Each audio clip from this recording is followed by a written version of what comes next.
بمب تقویت کننده بدن.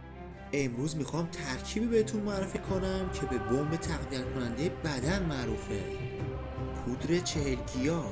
این پودر که در اکثر عطاری‌های کشور یافت میشه ترکیبی از گیاهانی مثل آویشن، استخوان‌دوز، گل بنفشه، بهلیمو، حنا، دارچین، رازیانه، زنجبیل و کلی از گیاهان مقوی دیگه است.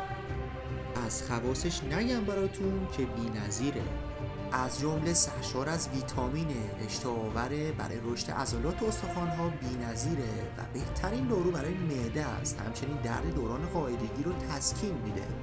این ترکیب رو هم میتونید به صورت پودر و عرق 40 گیاه تهیه کنید که برای اثرگذاری بیشتر پیشنهاد میشه از پودر این مواد استفاده کنید. این ماده غذایی بسیار طعم گرمی داره، اما باید توجه داشته باشی که زیاده روی در هر چیزی باعث اتفاقات ناخوشایندی میشه. پیشنهاد میشه یک بار در روز بعد از وعده نهار یا شام به صورت یک قاشق چایخوری مصرف بشه.